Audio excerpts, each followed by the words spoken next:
श्वेत दीप के भक्त। श्वेत दीप भगवत धाम में निवास करने वाले भगवान के भक्तों की गाथा कान लगाकर सुनिए। ये श्री नारायण भगवान के मुखारविंद का निरंतर दर्शन करते रहते हैं। यदि कभी पलक पड़ने भर का भी व्यवधान हो जाए तो उसे वे करोड़ों नारकीय कष्टों के समान मानते हैं। किसी समय नारद जी इन भक्तों का दर्शन करने के लिए गए। नारद जी इन्हें ज्ञानोपदेश करना चाहते थे। श्री नारायण भगवान ने हाथ से संकेत किया कि यहाँ से लौट जाओ, क्योंकि ये रूप माधुरी में आसक्त जन तुम्हारे उपदेशों के अधिकारी नहीं है। अर्थात इन्हें ज्ञान चर्चा सुनने की इच्छा नहीं है। यह भगवान की प्रेमापरा भक्ति में ही निष्ठा है। अतः दूसरे ज्ञान प्रसंगों की चर्चा यहाँ है ही नहीं।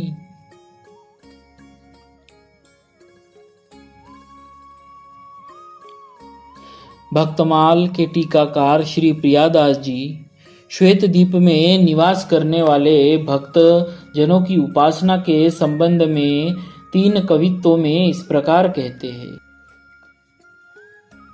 श्वेत दीप वासी सदा रूप के उपासी गए, नारद विलासी उपदेश आशा लागी है। दई प्रभु सैन जिनी आहो इही एन दृग, देखे सदा चैन मती गति अनुरागी है। फिरे दुख पाई जाई कहीं श्री बैकुंठ नाथ, साथ लिए चले लखो भक्ति अंग पागी है। देख्यो एक सरखग रभ्यो ध्यान धरी ऋषि, पूछे कहो हरि कभ्यो बड़ो भागी है। श्वेत दीप में निवास करने वाले भक्तजन सदा भगवान के रूप की उपासना करते हैं। रूप माधुरी का दर्शन ही उनका साधन और साध्य है। अपने उपदेशों से सभी को कृतार्थ करते हुए सर्वदा सर्वत्र विचरने वाले कौतुकी श्री नारद जी एक बार श्वेत दीप को गए। वहां के भक्तों को उपदेश देने की आशा लगी थी। भगवान ने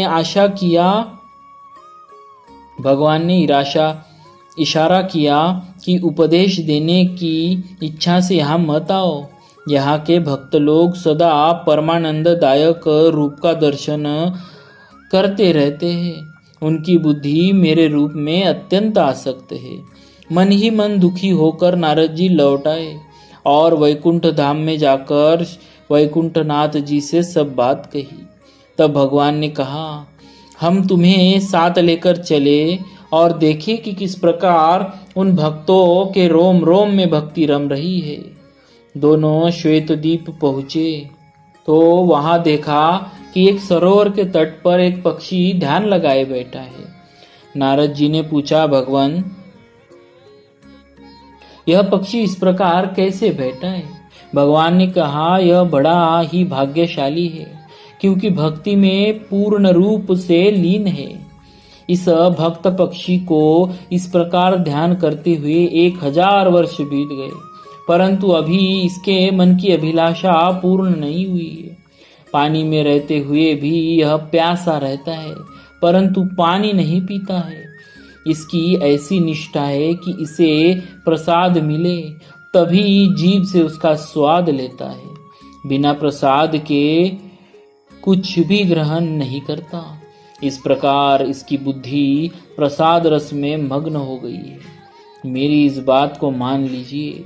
नारद जी को प्रकट दिखाने के लिए भगवान ने जल पान कर शेष जल उसके सामने रख दिया।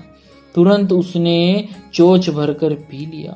भगवत प्रसाद के स्वाद से उसके नेत्रों में आनंद के आंसू आ गए और बुद्धि भी विभोर हो गई। इस आश्चर्य को देखकर नारद जी टकटकी लगाकर उस भक्त पक्षी का दर्शन करने लगे। फिर उसके चारों ओर फिरकर उसकी परिक्रमा की और कहने लगे कि अब तो हम यही रहकर कुछ काल इसकी सेवा करेंगे। भगवान ने कहा, अभी और आगे चलो, यहाँ के भक्तों की भक्ति का विचित्र भाव देखो और फिर उस पर विचार करो।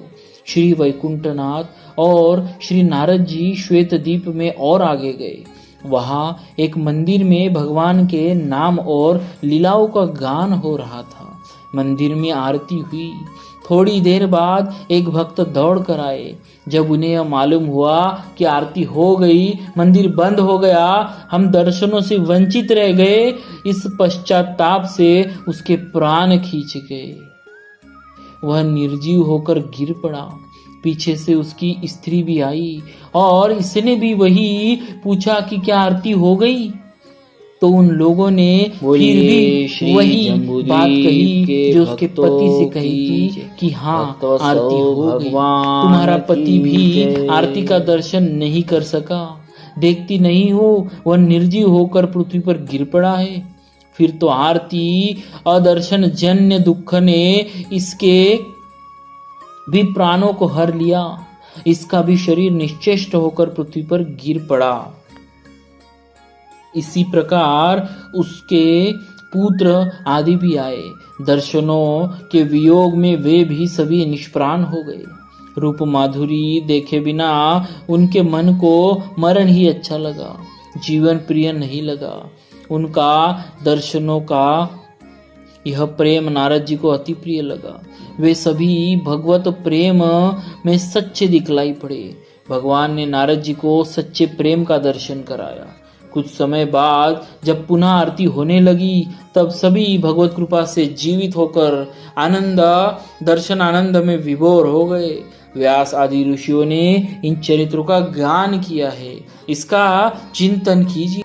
बोलिए श्री श्वेत द्वीप के भक्तजनों की जय। भक्तवत्सल भाग